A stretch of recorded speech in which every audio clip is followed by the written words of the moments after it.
One of the things that I love about consulting is I get the ability to see a bigger macro picture than most people get to do inside their one business. I work with a dozen clients and I talk to CEOs all day long about their businesses, about what they're seeing, hearing, feeling, how things are going.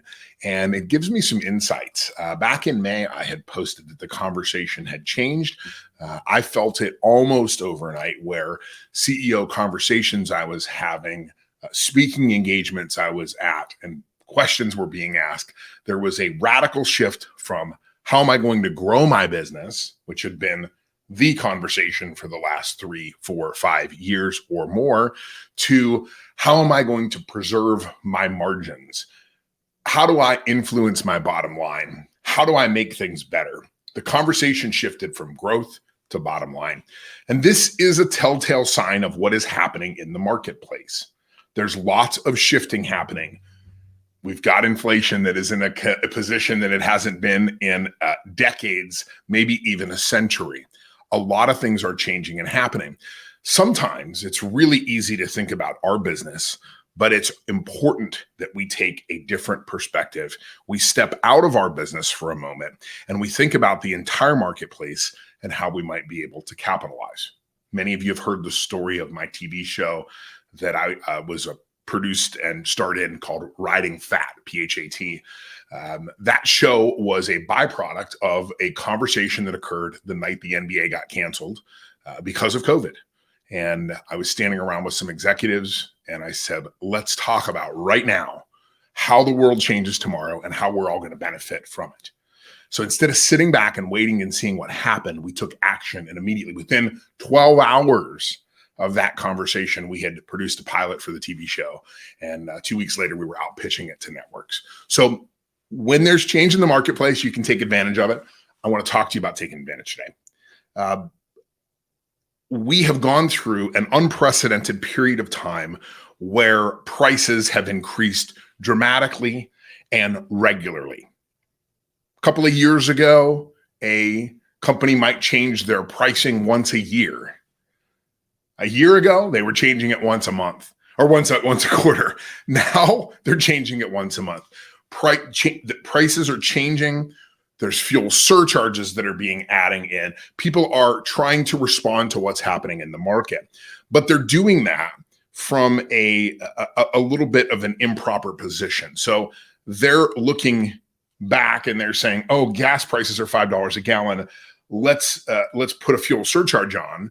And that takes them 2 or 3 months to implement. And by the time they implement it, gas prices have come back down. And now they're introducing something to their client that really isn't relevant anymore. But the client is taking it on. And the customer, us as business owners, are taking those price increases on because it has become the normal thing to do. Prices are increasing every day. 5 years ago, when a vendor would call one of my clients and say, "We're raising your prices by 10%, we would haul them in. We would have a conversation. We would demand an analysis. We would want to see our pricing. We would shop it around. We would call other vendors. We haven't done that in 2 or 3 years because we haven't been able to. Everybody's been in the same boat with supply chain. Now, that's changing. The supply chain is improving dramatically, particularly in certain areas. And you're not seeing the reaction back downward on some of these things. Now, I get it. There's still inflation in certain areas, but let's be honest. Products and services or products are now coming into the marketplace, not like they were, where we were stuck a few months ago where everything was backordered. So what do? How do we react to this? Instead of just sitting here and hoping that our vendors are going to reduce our costs, maybe looking to raise our prices, maybe looking at changing things, how do we respond in kind? Well, one of the things I just heard it from a customer this week, sat down and we were talking about his bottom line and how to improve it. And I talked about years ago when I had worked with a relatively large company, that company put out every single year, all contracts went out to bid, from the janitorial service to the garbage collection, to who cleans the parking lot, to our insurance, to vendors that we use for all sorts of things. We put those things out for bid every single year. And we did that not because we wanted to change vendors. Actually, it was a huge pain in the ass to change vendors. We would prefer not to change vendors. We did that to keep them honest. Think about it. What happens I want to put yourself in a sales position for a moment, and you're selling me a product. And what's the first thing that salespeople want to do whenever there's any pushback in the equation? We all know what they want to do. I know all my sales friends out there are going to say, well, not me, not me. They push back. They respond in kind with price reduction. I had it happen with a client yesterday. We were looking for a number of seats in a particular piece of software. We had talked to the sales rep. We had told her how many we needed. We'd gone through the entire thing. And then we got to the purchase decision yesterday, and I bought half of what we said we were going to buy. Now, why did I buy half of what we said we were going to buy? Do I really only need half? No, of course not. I need all of them. But by me only purchasing half, what do you think happened? Got a call from the sales rep. Hey, I see you made the purchase, but it wasn't for what they said, for what we expected. It wasn't what I forecasted in Salesforce. Let's be honest, what they were saying to themselves. And my boss, I'm paraphrasing with a conversation that person had with their boss. My boss is asking what the hell happened. So what did you think she immediately offered? A discount. So now we are getting all of the seats we wanted for a significantly lower price than what they told us 2 weeks ago was the absolute bottom line. So we have to be able to negotiate. Right now is a great time. If you're not comfortable doing it, pay us. We'll come in and do it. We do it all the time for clients. And it is something that we are offering our clients right now. We're bringing in all of our top vendors, our 8, 10 top vendors. I mean, in some instances, it's the janitorial service. We're trying to renegotiate everything. We're bringing them in, we're sitting them down, and we're saying, look, we've gone through an unprecedented time of costs and price increases. Costs and price in certain areas of these industries are coming down. Fuel, for instance. Let's chat about how you're going to reduce our costs going forward. I will tell you that 6 months ago, nobody wanted to have that conversation. With the economic news that we have right now, everybody wants to have that conversation.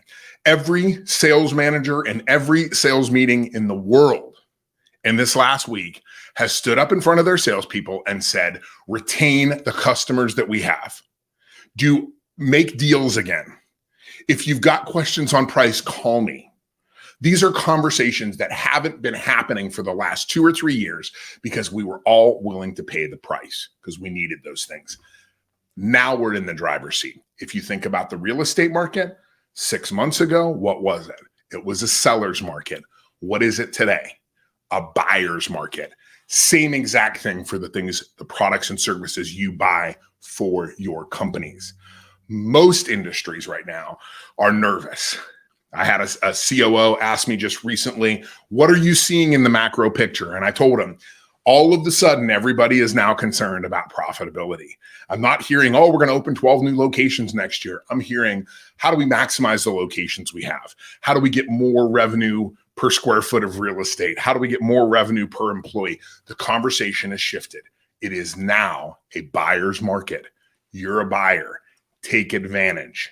If you're not comfortable doing that, spoke with an executive this week and we were talking about this exact thing. And he said, we have such great relationships going back 10, 15, 20 years with so many of our big vendors.